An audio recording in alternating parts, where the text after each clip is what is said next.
So just when we think we've got Premiere Pro all figured out, they go and change the layout on us and the export process. But don't worry, it's not as bad as you think.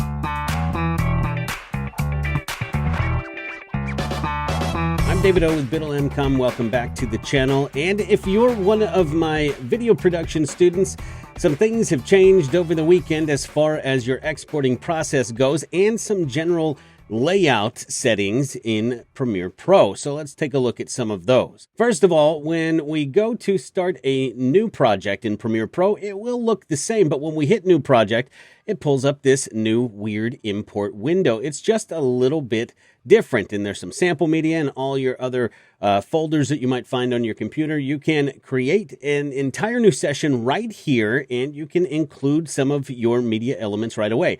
I don't really like this new import process. I think going to your folder where you have it organized already is probably easier than trying to figure out this organization.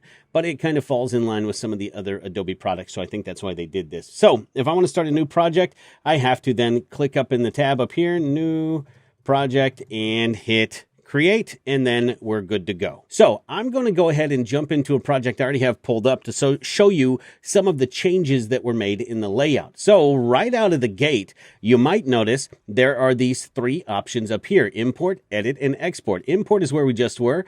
Edit is our standard editing view, and Export takes us right to the brand new export menu. So let's start here because this is where the most questions are going to be. You can get from the edit pane to the export panel by hitting Command M just like before, and it does the exact same thing. It's just a new look to the exporting window. So everything in it that you were used to is still there. It's just moved around a little. A lot of people in the video production class, you guys would export in a YouTube preset. Well, that option isn't available anymore. So you should really know what your footage's resolution is to begin with in the settings there. So that's going to help you with your export process and knowing what you shot in. And so now Premiere Pro is requiring that of us. So let's just go down the top of the list. Over on the left-hand side, you'll see this new layout section over here. Media file, YouTube, Vimeo, Twitter, etc., etc. So these are the different export options that you have, meaning I can select on YouTube and it will automatically upload to my YouTube channel if I want. Same for Vimeo, Twitter, and down with the rest of those social media platforms. But if you just want to export and save to your computer, click on Media File right here at the top. Now, if we jump over here, this naming convention protocol is much better than it was before. Before you had to click on the blue URL and then go into your folder and then change the name, and it was a stupid process. I thought it was laid out really weird to begin with. So now, all I have to do is rename it right here, and don't worry about rename it right here, and it's done, and that's it.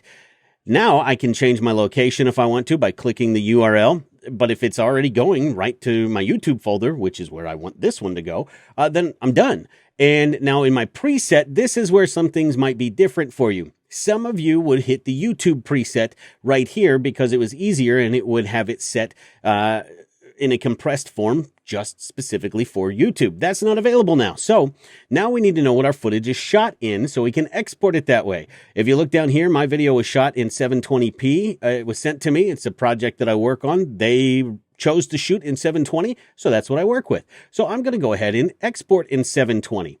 If you're not sure what it was shot in, and for whatever reason, I don't know, you don't notice this down here, you can always just hit match source, and it will, and if you do a high bit rate, you'll get the best footage possible. So that will always match what you shot your footage in. So that's an easy way to do it.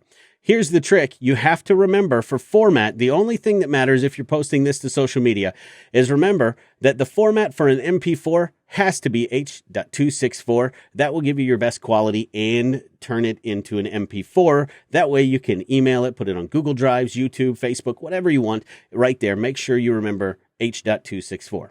Okay, that's kind of all the main stuff out of the way. Now, if I go into these little drop downs right here, these little arrowed menus, I can open them up and expand them.